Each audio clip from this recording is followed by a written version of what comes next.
¿Cuál es la verdadera historia detrás de la Navidad?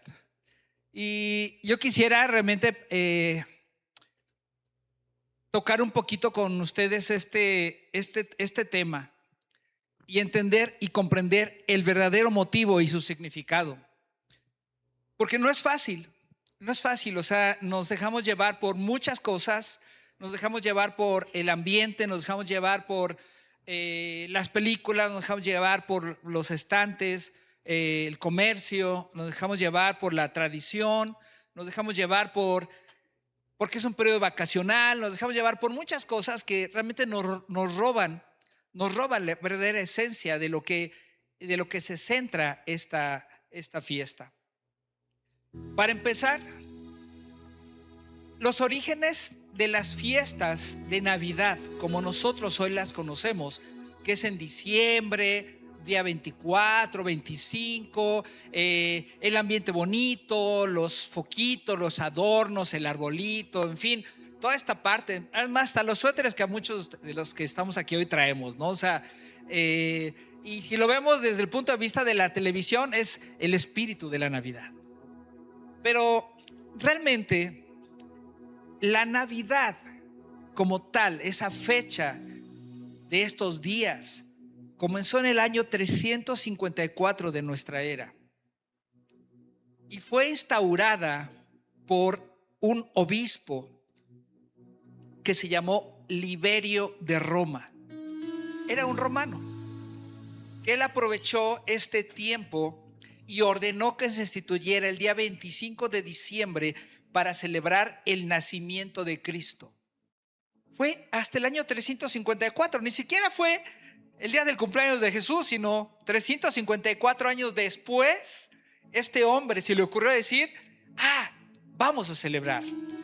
Y el motivo fue muy sabio, muy bueno, ¿sí? Porque él se dio cuenta y sabía que el día 25, ese día, había entre el pueblo romano, ¿sí? Una fiesta en honor del solsticio de invierno, o sea, cuando comenzaba el invierno. Y a esa fiesta se le llamaba Saturnalia, y era una celebración que ya venía desde muchos siglos atrás del Imperio Romano antiguo, y celebraba el nacimiento del dios Saturno, o sea, es el dios Sol, ¿sí? Y era como que en el invierno, en esa parte, era como que comenzaba a nacer ese sol, que después al crecerse llegaría la primavera, la madurez el verano y la mayor madurez en el otoño, y luego moriría en el invierno otra vez. Y era más o menos el ciclo de cómo lo manejaban. Pero también este hombre se dio cuenta que en esa fecha, en otras partes del vasto imperio romano, se adoraba a un dios que se llamaba Mitra, que también para otros, los antiguos babilonios, era el dios del sol. Y así, si nos vamos escarbando en la historia, podemos llegar hasta los egipcios, que también tenían a Ra, el dios del sol. Y en fin, muchas cosas que se hilaban con ese tipo de adoraciones. Pero lo más horrible es que esas festividades se aprovechaban para emborracharse, para cometer muchas faltas morales, para degradarse, para desenfrenarse en todo lo malo, ¿sí?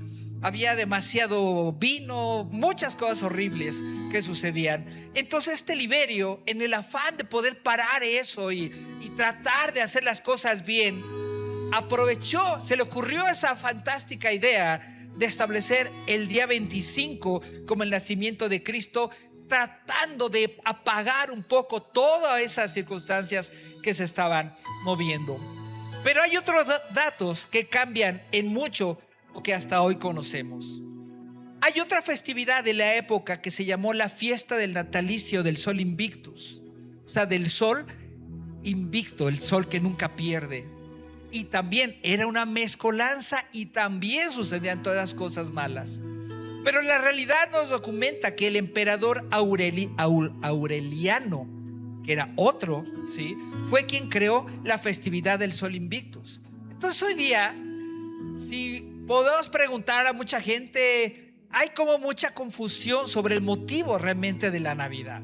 Inclusive si tú te preguntas por qué lo celebras, pues bueno, a lo mejor vamos a contestar de decir, pues es el nacimiento del niñito Dios, ¿no? Y entonces hasta como que le minimizamos del niñito Dios, del niñito Jesús, y como que le vamos perdiendo ese respeto a las cosas. Pero sin embargo, tanto Aureliano o quien haya sido, en el año 270 hasta el 275 después de Cristo, fue cuando comenzó también a tener conciencia del nacimiento de Jesús. Sabemos que como que todo ha sido tardío, o sea, no fue del momento. Si revisamos en la Biblia, vemos que realmente en el Nuevo Testamento nunca hay una celebración como tal del nacimiento de Jesús. Fue muchos siglos después. Pero eso no es lo más importante, o sea, que haya fiesta o no haya fiesta. Lo más importante es lo que sucedió antes. Y esa es la verdadera historia de la Navidad. En la Biblia, en el libro de Lucas, capítulo 2, verso del 8 al 14, dice así. Y si me van poniendo, por favor, las... Gracias. ¿Sí? Lucas 2, del 8 al 14 dice que en esa misma región, y nos está contando aquí lo que sucedió previo al nacimiento de Jesús. Dice, en esa misma región, o sea, en ese mismo lugar donde Jesús iba a nacer, había unos pastores que pasaban la noche en el campo turnándose para cuidar su rebaño. Sucedió que un ángel del Señor se les apareció y la gloria del Señor les envolvió en su luz y se llenaron de temor. Pero el ángel les dijo: no tengan miedo, miren que traigo buenas noticias que serán motivo de mucha alegría para todo el pueblo. Hoy ha nacido en la ciudad de David un Salvador, que es Cristo el Señor. Esto les servirá de señal: encontrarán a un niño envuelto en pañales y acostado en un pesebre. De repente apareció una multitud de ángeles del cielo que alababan a Dios y decían: gloria a Dios en las alturas y en la tierra paz a los que gozan de su buena voluntad. Y esta frase ha sido como que muy comercial. Hoy día lo cantamos, además en el anuncio de Coca-Cola lo pueden ver. En fin, hay muchos lugares donde se habla de esto, pero se nos olvida esta parte que dice: gloria a Dios en las alturas, y dice: y en la tierra paz a los que gozan de buena voluntad, o a los hombres de buena voluntad, como quieras leerlo. ¿Sí? Hay un requisito: tenemos que ser de buena voluntad. ¿Para qué? Para que gocemos de paz. No vas a poder gozar de paz si no hay buena voluntad. Y ahora podemos llegar a esta pregunta: de todas las personas que Dios pudo escoger para dar este anuncio, ¿por qué escogió a unos pastores? O sea, ¿por qué buscó a esa gente? Y podemos preguntarnos, sacar muchas conclusiones, mas sin embargo podemos afirmar algo: que ellos no eran las personas más importantes, ¿verdad? O sea, Jesús nació, sí, iba a nacer, o estaba por nacer. Pues era como para que le hubieran dado la noticia, pues no sé, a los papás de José, a los papás de María, al sacerdote, a los jefes de la iglesia, a los gobernantes, a alguien más encumbrado, alguien que pudiera tener pues mayor influencia sobre la sociedad. Pero no, fueron con unos simples pastores, unos hombres que cuidaban ovejas, y además fue ya en el campo. Ni siquiera lo anunciaron en el canal de televisión más importante, ni en el noticiero más famoso de la época. Fueron con unos pastores. Y eso me lleva a la Biblia, en la primera carta escrita por el apóstol Pablo a los Corintios, en el capítulo 1, verso 25 al 29, que dice: ese plan ridículo de Dios es más sabio que el más sabio de los planes humanos. Dios tenía un plan ridículo: anunciar el nacimiento de su hijo con los hombres más insignificantes de ese momento. Y luego dice: y la debilidad de Dios es más fuerte que la mayor fuerza humana.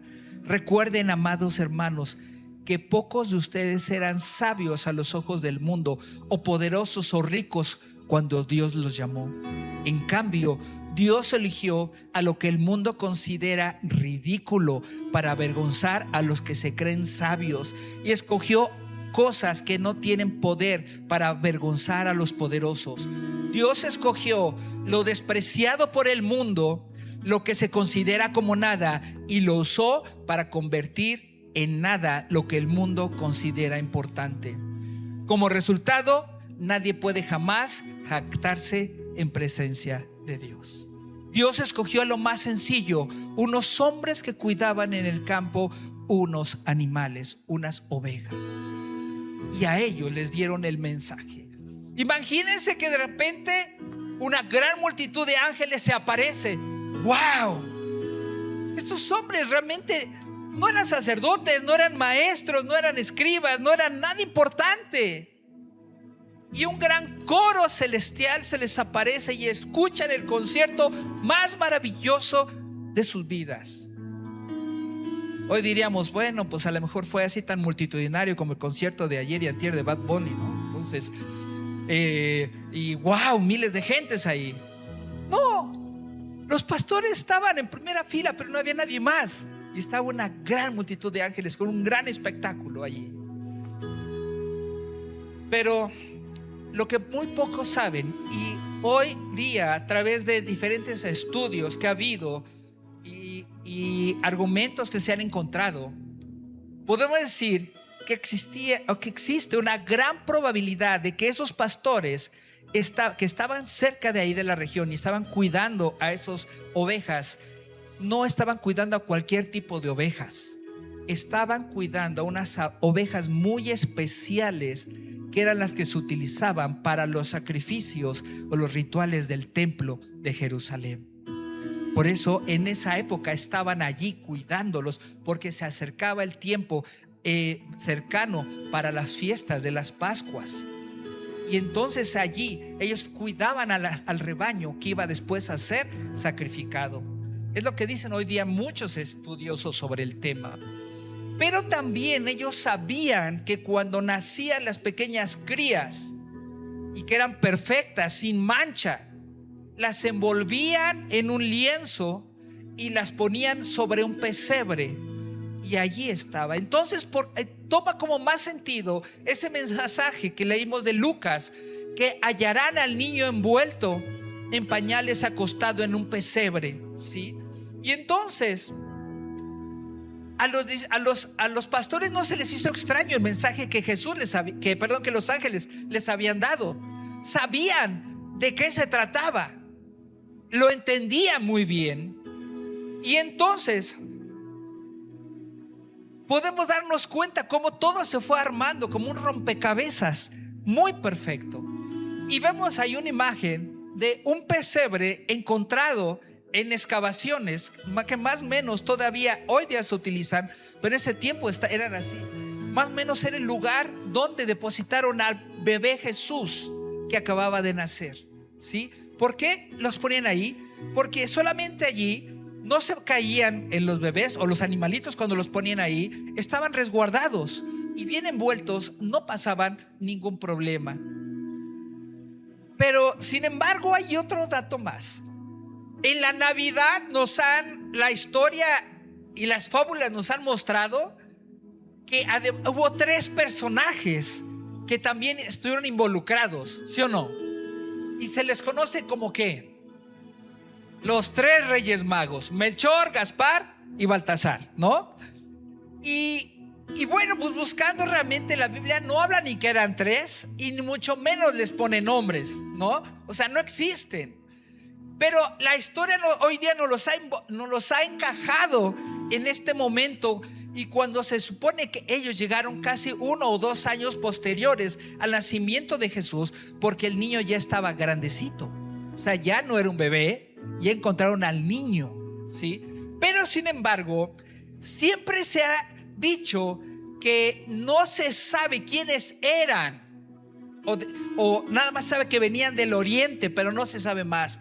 Bueno, estudiando mucho sobre esto, hoy día se ha llegado a la conclusión que muy probablemente su origen está en el libro de Daniel, capítulo 2, verso 48. Cuando el pueblo de Israel fue llevado exiliado a Babilonia, y después de varios acontecimientos, Daniel, uno de los que fueron llevados cautivos, juntos con sus 3 amigos, ¿sí?, fueron instaurados por el máximo jefe de Babilonia, que era Nabucodonosor.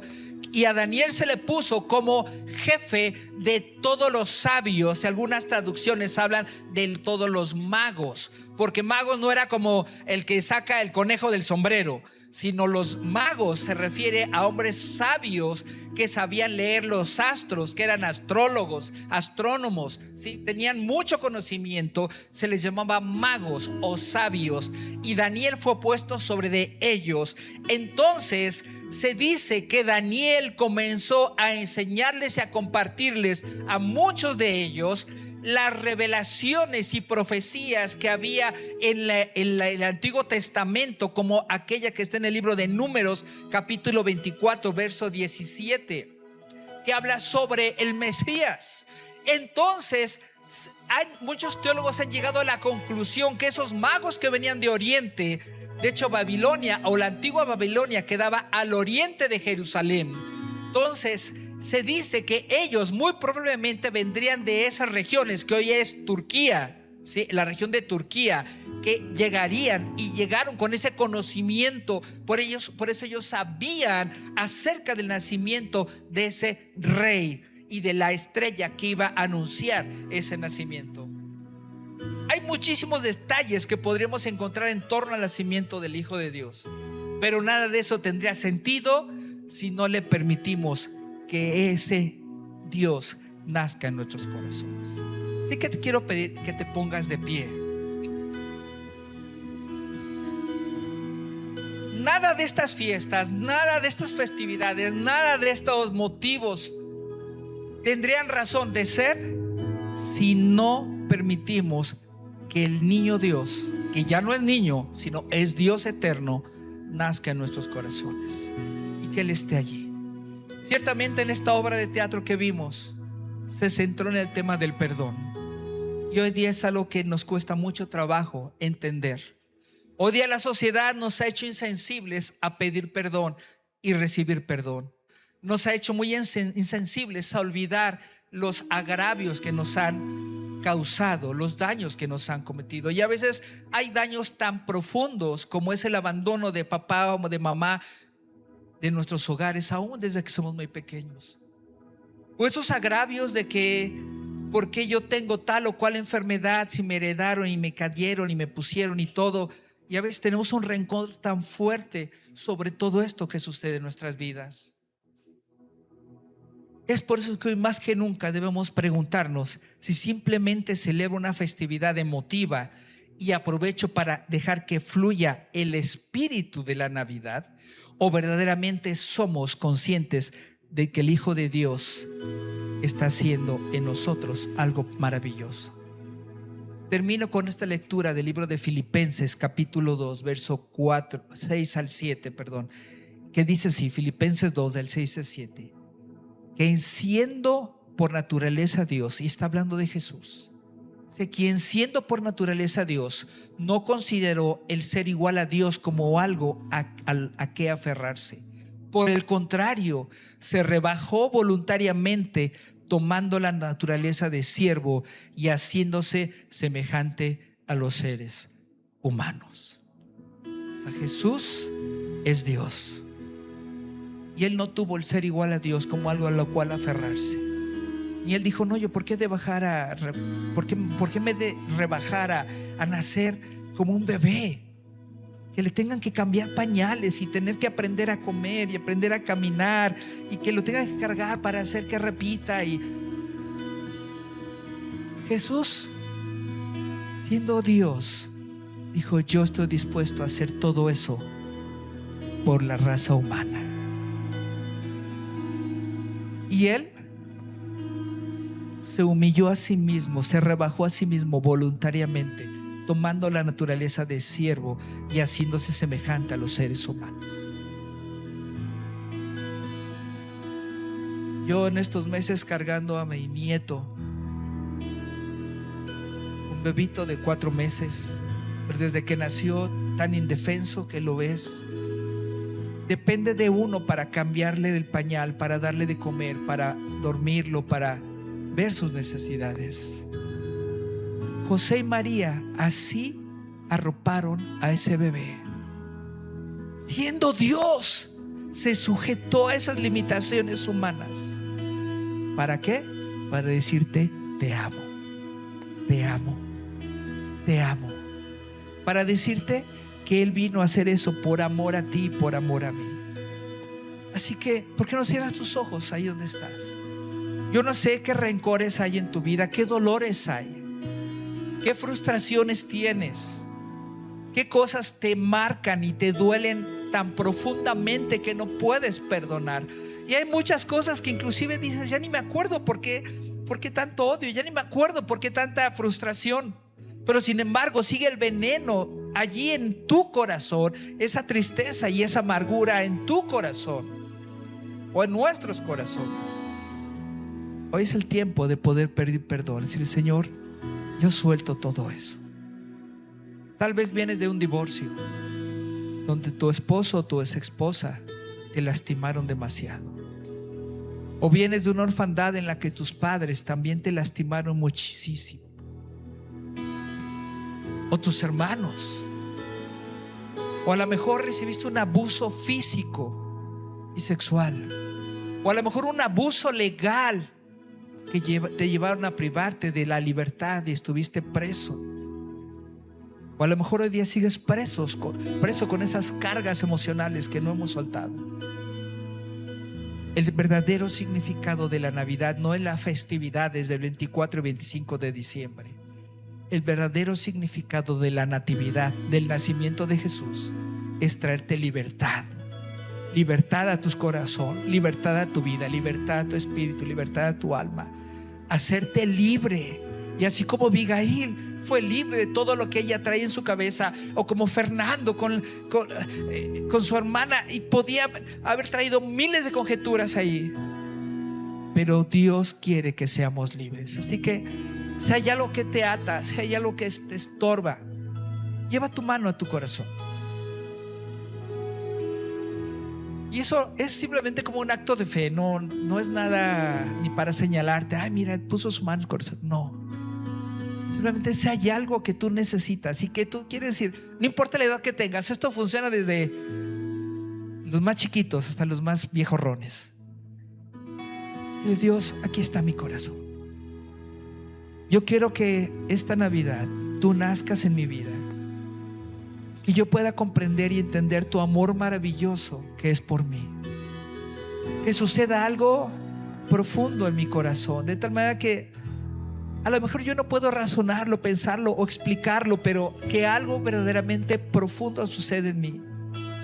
Traigas un perdón, traigas en mi vida una libertad. Señor, a lo mejor hay personas que ya no están de mi familia y en estos días se siente muy feo porque ya no están mis padres o mis hermanos, porque murieron o porque simplemente ya no están conmigo. Señor, yo quiero que en estas fechas en la cual el mundo es más sensible, la sociedad es más sensible, yo no quiero tener esa sensibilidad de tristeza. Yo quiero que en estas fechas tu amor venga a mi vida y llene cada vacío que hay en él. Llene cada vacío. Y díselo así: Señor, quiero que llenes los vacíos que hay en mi interior. Quiero que llenes los vacíos que hay en mi corazón. Quiero que llenes los vacíos que no han podido ser llenados con nada. Ven y llénalos tú, Señor. Te lo pido en el nombre de Jesús. En el nombre de Jesús. En el nombre de Jesús. Amén. Amén.